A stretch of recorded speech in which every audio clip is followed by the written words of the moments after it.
ఈ మధ్య కాలంలో ప్రతి ఇద్దరిలో ఒకళ్ళని ఇబ్బంది పెడుతున్న ఒక సమస్య ఉంది. ఎన్నో వేల పని గంటలు నాశనం అవటానికి కారణం ఇది.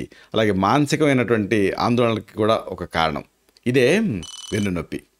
అయితే చాలామంది ఈ వెన్నునొప్పికి సంబంధించి అనేక అపోహలను పెంచుకుంటున్నారు. అయితే నిజాలేమిటి, అపోహలేమిటి, అలాగే దీన్ని తగ్గించుకునేటటువంటి గృహ వైద్యాలేమిటి, ఆయుర్వేద చికిత్సలేమిటి, ఈ మొత్తం సమాచారాన్ని ఈ వీడియోలో మనం తెలుసుకోబోతున్నాం. మిత్రులారా నమస్కారం. నేను మీ డాక్టర్ చిరుమామిళ్ళ మురళీ మనోహర్. ఈ వీడియోలో చాలా ముఖ్యమైన విషయాన్ని మనం తెలుసుకోబోతున్నాం. వెన్నునొప్పికి సంబంధించినటువంటి అపోహలు, అలాగే నిజాలు ఈ మధ్యకాలంలో నెట్లలో, వీటిలో, ఇన్స్టాగ్రామ్లో, రీల్స్లో ఏది పడితే అది చూపిస్తున్నారు. దీంతో అవి ప్రమాదకరమైనటువంటి కొన్ని మేనర్స్ ఇలాంటివన్నీ కూడా ప్రయత్నం చేసి కొంతమంది ప్రాణం మీదకి తెచ్చుకుంటున్న వాళ్ళు కూడా ఉన్నారు. కాబట్టి అసలు ఎగ్జాక్ట్గా మెడికల్గా ఈ బ్యాక్ పెయిన్కి సంబంధించినటువంటి నిజాలు ఏమిటి, అపోహలు ఏమిటి, అలాగే దీనికి సంబంధించినటువంటి ఎఫెక్టివ్గా ఉండేటువంటి ఆయుర్వేద ఇంటి వైద్యాలు, ఈ మొత్తం ఒక డాక్టర్ పర్స్పెక్టివ్లో, అంటే ఒక మెడికల్గా దీన్ని ఎలా విశ్లేషించవచ్చు, ఇది మనం తెలుసుకుందాం. వెన్నునొప్పి గురించినటువంటి ఈ నిజాలు తెలుసుకోవడం అనేది చాలా అవసరం. మామూలుగా కొంతమంది ఈ వర్క్ ఫ్రమ్ హోమ్ వల్ల కానీ, ఆందోళన వల్ల కానీ, లేకపోతే ఎండ సరిగ్గా తగలకపోవడం వల్ల కానీ, ఇంకా అనేక కారణాలు, అంటే సరైన లైఫ్ స్టైల్ మేనేజ్మెంట్ తెలియకపోవటం వల్ల ఈ వెన్నునొప్పి, వెన్నునొప్పి అనేవాళ్ళు ఎక్కువైపోయారు. ఆ మాట వింటూ ఉన్నాం. అనేక సమస్యల వల్ల ఇది వస్తుంది. దీనివల్ల అనేక సమస్యలు వస్తూ ఉంటాయి. నడుము నొప్పి వల్ల పిల్లల దగ్గర నుంచి పెద్దవాళ్ళ వరకు ప్రతి వాళ్ళు కూడా ఏదో టైంలో వెన్నునొప్పితో బాధపడుతూనే ఉంటారు. ప్రపంచవ్యాప్తంగా మిలియన్ల మందిని వేధించేటువంటి ఒక సాధారణ సమస్య ఈ వెన్నునొప్పి. దీనికి కారణం ఏంటంటే, మనం 4 కాళ్ళ మీద నడవాలి, మామూలుగా కోతుల్లాగా లేకపోతే ఆ జంతువులాగా. అప్పుడు వెన్ను స్టేబుల్గా ఉంటుంది. కానీ మనం పరిణామ క్రమంలో లేచి నిలబడ్డాం. దీంతో వెన్ను అనేది కాంప్రమైజ్ అవుతుంది, దాని బ్యాలెన్స్ కాంప్రమైజ్ అవుతుంది, నడుము నొప్పి వచ్చేటువంటి అవకాశం ఉంటుంది. అనేక సర్వేల ప్రకారంగా ప్రతి 10 మందిలో దాదాపు 8 మంది జీవితకాలంలో కనీసం ఒక్కసారైనా సరే ఈ వెన్నునొప్పితో బాధపడుతున్నారు. నిజానికి వెన్నునొప్పి పనికి వెళ్ళకపోవటానికి, అలాగే డాక్టర్ని కన్సల్ట్ చేయడానికి చాలా కామన్ కాజెస్లో కారణం ఇది. కాబట్టి ఒక డాక్టర్గా చాలామందిని గమనించిన తర్వాత నేను ఇంతకాలం నుంచి నేను గమనించిన దాన్ని బట్టి చెప్పేది ఏంటంటే, వెన్నునొప్పి దానికి సంబంధించినటువంటి అనేక అపోహలు చాలామందిలో పెరిగిపోయాయి. కాబట్టి ఈ బ్యాక్ పెయిన్ మీద దృష్టి సారించినప్పుడు నా అనుభవంలో చాలామంది దీనికి సంబంధించినటువంటి హెరాయిక్ ట్రీట్మెంట్స్ తీసుకుంటూ ఉన్నారు. దాంతో సమస్య తగ్గకపోగా ఇంకా పెరుగుతుంది. అలాగే ఎలా పడితే అలా తోయించుకుంటున్నారు. దాంతో కూడా ఈ సమస్య ఇంకా పెరిగిపోతుంది. కాబట్టి ఉదాహరణకు ఇప్పుడు అక్కడ ఏమన్నా స్పాండిలోలిస్థిసిస్ ఉందనుకోండి, అంటే హెయిర్ లైన్ ఫ్రాక్చర్ అయిందనుకోండి, అప్పుడు అక్కడ మర్దనా చేస్తే, తోమితే ఆ సమస్య ఇంకా ఎక్కువ అవుతుంది. కాబట్టి ఏది అనే స్పాండిలోలిస్థిసిస్, ఏది స్టీనోసిస్, లేకపోతే ఎక్కడ డిస్క్ ప్రొలాప్స్ ఉంది, ఎక్కడ డిస్క్ బల్జ్ ఉంది, ఇది తెలుసుకోకుండా కనుక ఏది పడితే చేసుకుంటే రిస్క్ ఉండేటువంటి అవకాశం ఉంది. అలాగే అనేక అపోహలు కూడా దీనికి సంబంధించి పెంచుకుంటున్నారు. కాబట్టి కొన్ని సాధారణమైన అపోహల్ని మనం చెప్పుకోబోతున్నాం. దానికంటే ముందు అసలు ఇంటి వైద్యంలాగా, అంటే అది ఈ వెన్నునొప్పి వచ్చినప్పుడు వెంటనే తగ్గించుకోవడం అనేది చాలా అవసరం. అంటే ఒక ప్రథమ చికిత్సలాగా దీన్ని తగ్గించుకునేటువంటి ముందు కొన్ని పద్ధతుల్ని మనం తెలుసుకుందాం. ఒకటి ముసాంబరం. ఇది మామూలుగా మనకి అలోవెరా ఉంటుంది కదా, కలబంద, దాని గుజ్జుని ఎండబెట్టి తయారు చేస్తారు, నల్లగా ఉంటుంది. ఈ ముసాంబరం, జాజికాయ, వస, దీన్ని వజ అని కూడా అంటారు. అలాగే మునగబంక కానీ లేదా గుగ్గిలం కానీ కలిపి నీళ్ళతోటి గంధంలాగా నూరండి, పేస్ట్ అవుతుంది. ఇప్పుడు దీన్ని వెన్నుపాముకి, నడుముకి పట్టించాలి. వారం 10 రోజులలో ఆశ్చర్యకరంగా ఈ వెన్నునొప్పి తగ్గుతుంది. ఎందుకంటే లోపల ఉండే ఇన్ఫ్లమేషన్ని ఇది గుంజేస్తుంది. అలాగే మరొక సింపుల్ రెమెడీ సున్నం, బెల్లం, అలాగే కాచు. ఈ 3. కాచు అనేది ఏంటంటే మనకి పాన్లలో కూడా వాడుతూనే ఉంటారు, ఖదిరసారం. ఈ 3టిని నూరి దానికి మీరు కాస్త అవసరం అనుకుంటే నీళ్లు కలిపి, లేదా నీటి సున్నం కలిపితే నీరు కలపాల్సిన అవసరం ఉండదు. దీన్ని ఆ వెన్నుకి పట్టు వేసుకోవాలి. దీంతో వెన్ను బాధ తగ్గుతుంది. అయితే సున్నాన్ని కనుక మీరు డైరెక్ట్గా వాడితే, మళ్ళీ అది స్నేక్డ్ లైమ్ కాకుండా వాడితే అది మళ్ళీ చర్మాన్ని పొక్కిచ్చే అవకాశం ఉంటుంది. కాబట్టి కాస్త జాగ్రత్తగా ఉండాలి. అలాగే ఓమ పువ్వు, పుదీనా పువ్వు, ఈ 2 మనం కలిపితే ద్రవంలాగా అవుతుంది. దీనికి కర్పూరం కలపాలి. అలాగే నీలగిరి తైలం కూడా కలపాలి. దీన్ని ఒక వెన్నుపాము పొడవునా పట్టించి కాస్త లైట్గా మసాజ్ చేసుకొని, ఆ తర్వాత మునగాకుని గుడ్డలో పొట్లంలాగా గట్టి కాపడం. దీంతో అమేజింగ్ రిజల్ట్ ఉంటుంది. అలాగే మరొకటి ఈ ఎముకలు స్ట్రెంథన్ చేయడం అవసరం. నల్ల నువ్వులు 10 గ్రాములు, జాజికాయ, అక్కల కర్ర, మునగ గింజలు 20 గ్రాములు అన్నింటినీ కలిపి నూరాలి, పొడి చేసుకోవాలి. దీన్ని 2 డోసులుగా విభజించి ఉదయం 1 డోసు, సాయంత్రం 1 డోసు వేడి పాలతోటి తీసుకోవాలి. ఇలాగా వారం 10 రోజులు చేస్తే డెఫినెట్గా మంచి ఫలితం కనిపిస్తుంది. నడుము నొప్పి నుంచి మీకు రిలీఫ్ వస్తుంది. అలాగే వావిలాకు, వెల్లుపాయలు అంటే చిన్న ఉల్లిపాయ, తులసి, నేలవేము వీటిని ఈక్వల్గా తీసుకొని కచ్చాపచ్చాగా దంచి నీళ్ళకి వేసి మరిగించి కషాయం తయారు చేసి పూటకి 1 కప్పు కషాయాన్ని రోజుకి 3 సార్లు ఉదయం, మధ్యాహ్నం, రాత్రి 3 సార్లు తీసుకుంటూ ఉంటే కూడా ఈ నడుము నొప్పి తగ్గుతుంది. అయితే అతి ముఖ్యమైనది ఏంటంటే ఈ వెన్ను నొప్పికి సంబంధించి అపోహలు. ఇది మనం ముందు తెలుసుకుందాం. అంటే ఈ బ్యాక్ పెయిన్కి సంబంధించి ఎన్నో మిత్స్ ఉన్నాయి. వీటిని క్లారిఫై చేసుకోవటం అనేది చాలా అవసరం. చాలామంది ప్రజలు నిజానికి ఈ వెన్ను నొప్పికి సంబంధించిన అపోహలను ఎక్కువ పెంచుకుంటున్నారు. దీంతో పరిస్థితి ఇంకా తీవ్రతరం అవుతూ ఉంది. కాబట్టి వీటిని తెలుసుకుందాం. ఒకటి, కూర్చోవటం. ఈ కూర్చోవటం అనేది వెన్ను నొప్పికి ప్రధాన కారణం అని అనుకుంటున్నారు. అయితే ఇది దీనికి సంబంధించి మీరు కొంత తెలుసుకోవాలి. అంటే ఎక్కువసేపు కూర్చోవటం వెన్ను నొప్పికి ప్రధాన కారణం అని అనుకుంటూ ఉంటారు. కానీ నిజానికి ఎక్కువసేపు కూర్చోవటం వల్ల వెన్నుపైన ఒత్తిడి పెరుగుతున్న మాట నిజమే, కానీ అది ఒక్కటి మాత్రమే వెన్ను నొప్పికి ఏకైక కారణం కాదు. అంటే నిలబడటం కూడా కారణమే. అసలు బెండింగ్ అంటే తప్పుడుగా వంగుతున్నారు, తప్పుడుగా బరువు లేపుతున్నారు. ఇలా వంగటం, బరువులు లేపటం, బరువులు ఎత్తటం ఇలాంటివి కార్యకలాపాలు వెన్ను నొప్పికి నిజానికి ముఖ్యమైన కారణం.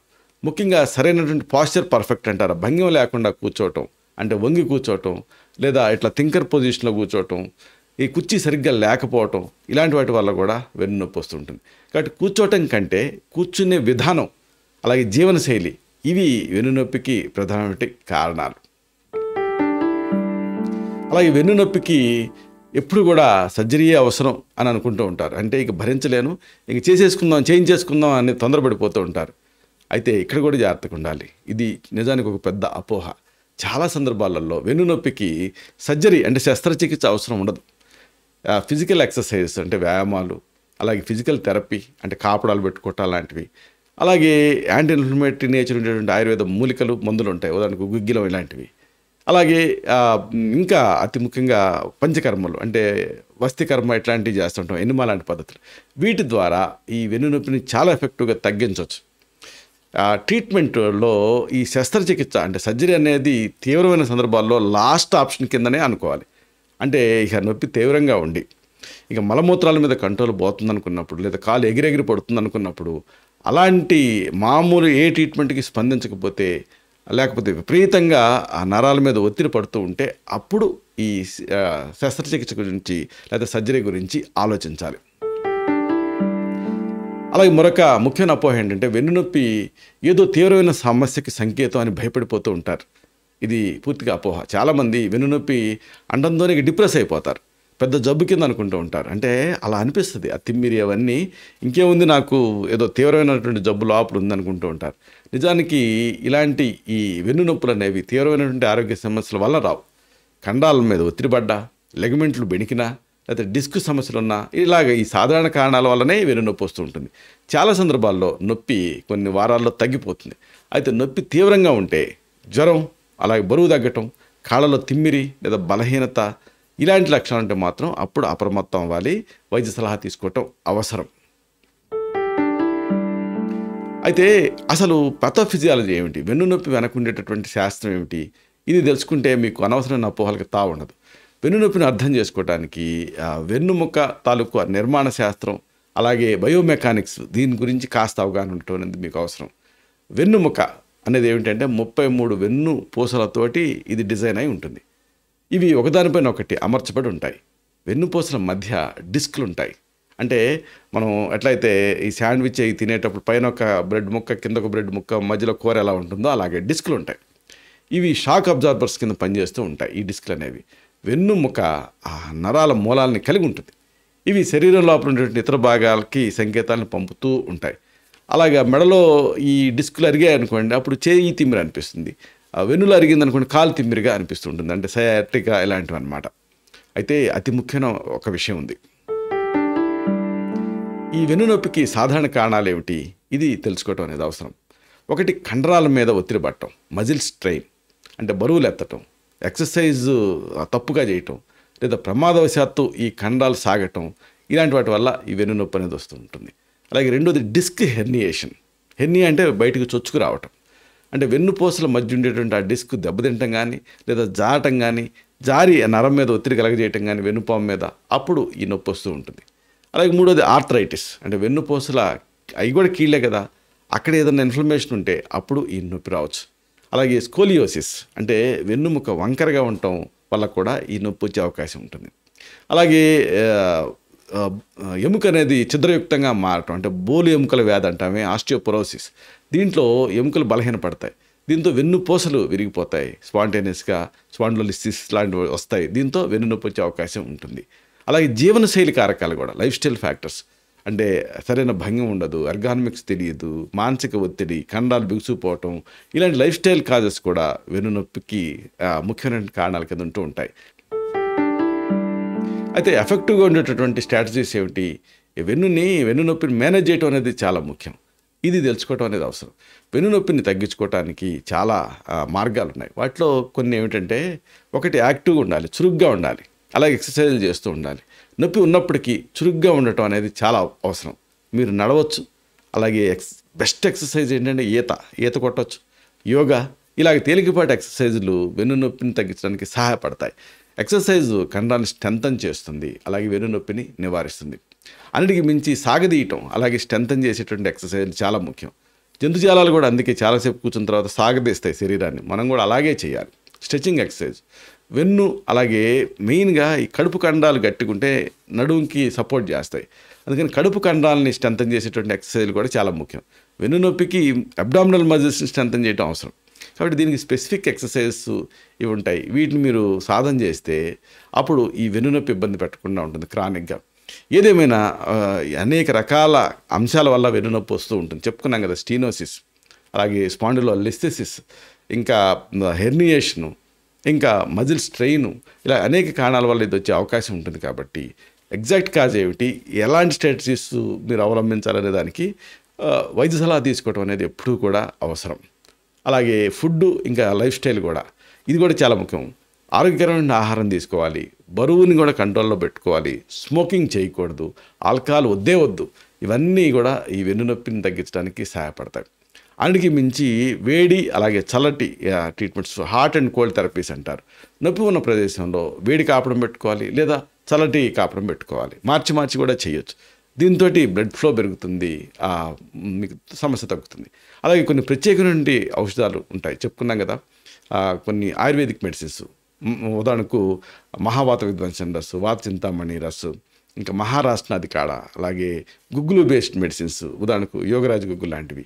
ఇవి నొప్పిని, ఇన్ఫ్లమేషన్ తగ్గించడానికి సహాయపడతాయి, కాబట్టి వీటిని కూడా వైద్య సలహాతో మీరు వాడుకోవచ్చు. అలాగే యోగా థెరపీ, ఫిజికల్ థెరపీ, ఇవన్నీ కూడా మీకు ఈ రిలీఫ్ని ఇవ్వడానికి సహాయపడతాయి.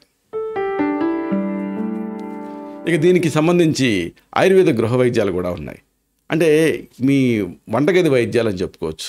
ఉదాహరణకు వేడి నూనె మర్దన, అంటే ఏమిటంటే, ఉదాహరణకు మీ ఇంట్లో నువ్వుల నూనె ఉందనుకోండి, దాంట్లో ఒక వెల్లుల్లి గర్భం 1-2 వేసి నలగొట్టి బాయిల్, దాన్ని పరోక్షంగా వేడి చేయండి, అంటే మరిగే నీళ్ళ మీద పెట్టండి, అప్పుడు వేడి ఎక్కుతుంది. దాంతో మొత్తం పొట్ట, అలాగే నడుము, వెన్ను, ఇదంతా అప్లై చేసి కాస్త మర్దనలాగా చేసుకోవాలి, దీంతో రిలీఫ్ వస్తుంది. అలాగే పసుపు కలిపినటువంటి పాలు, పసుపులో యాంటీ ఇన్ఫ్లమేటరీ గుణాలు ఉంటాయి, అలాగే పాలు ఏమో కాల్షియం అందిస్తాయి, దీంతో నొప్పి తగ్గుతుంది. అలాగే అల్లం టీ కూడా, అల్లంలో కూడా యాంటీ ఇన్ఫ్లమేటరీ లక్షణాలు ఉంటాయి, అల్లం టీని తాగితే కూడా నొప్పి తగ్గుతుంది.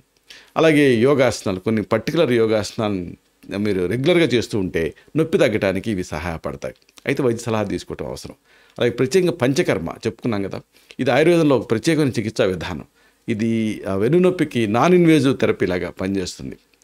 అయితే ఇవన్నీ ఒక ఎత్తు, అయితే వీటన్నిటిని క్రోడీకరించి మీరు ఏది అవసరం అనేది నిర్ణయించుకోవాలి. అంటే చివరిగా చెప్పేది ఏంటంటే, మీ వెన్నునొప్పిని కంట్రోల్ చేయడానికి ఇప్పుడు మనం చెప్పుకున్నటువంటి ఇంటి వైద్యాలు, అలాగే నివారణ పద్ధతులు, అలాగే అపోహల్ని తొలగించుకొని యథార్థమైనటువంటి జ్ఞానాన్ని కలిగి ఉండటం, ఇలాంటివన్నీ మీరు అడాప్ట్ చేసుకుంటే, ఎందుకంటే వెన్నునొప్పి వల్ల డిప్రెషన్ వల్ల వెన్నునొప్పి, ఒకదాని వల్ల ఒకటి ఒక విషస్ సైకిల్ లాగా వచ్చేసేసి ఇక క్రానిక్ అయిపోతాయి. ఈవెన్ సర్జరీ చేయించుకున్నా కానీ ఆ వెన్నునొప్పి నుంచి బయటపడకుండా జీవితాంతం బాధపడే వాళ్ళు ఉన్నారు. కాబట్టి సరైనటువంటి నాలెడ్జ్ ఈజ్ పవర్ అంటారు. ఇది ముఖ్యంగా చెప్పాల్సి వచ్చేది ఏంటంటే ఎక్కువసేపు అదే పనిగా కూర్చోకండి. అలాగే అదే పనిగా కూర్చోవటం కూడా నిజానికి వెన్నునొప్పికి కారణం కాదు. ఎక్కువసేపు నిలబడినా, లేకపోతే ఎక్కువసేపు దూరాలు ప్రయాణం చేసినా, బరువులు లేపినా ఇది కూడా కారణమే.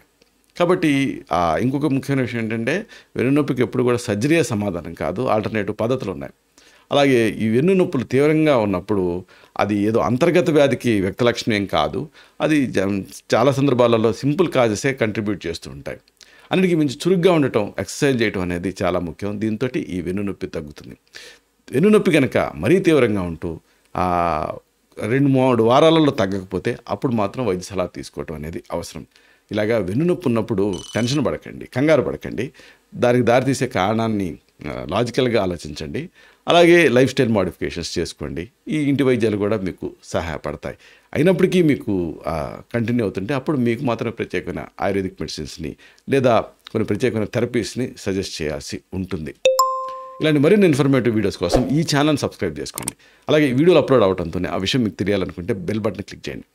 ఎందుకంటే ముఖ్యంగా ఈ వీడియో మీకు నచ్చితే, దీంట్లో సమాచారం మీకు ఉపయోగపడితే లైక్ బటన్ క్లిక్ చేయండి, అంటే థమ్స్ అప్ బటన్ని. అప్పుడు ఇది మరింత ఎక్కువ మందికి రికమెండ్ అవుతుంది. ఈ వీడియో తాలూకు పర్పస్ సర్వ్ అవుతుంది. అంటే అందరికీ ఆరోగ్యాన్ని మన అభిలాష, మన ఆకాంక్ష నెరవేరుతాయి. శతం జీవ శరదో వర్ధమానః, శతం హేమంతాన్ శతం వసంతాన్. 100 శరత్తులు, 100 హేమంతాలు, 100 వసంతాలు వర్ధిల్లుతూ జీవించండి. Stay healthy, stay happy, be positive, keep smiling. Love you all. Shubham.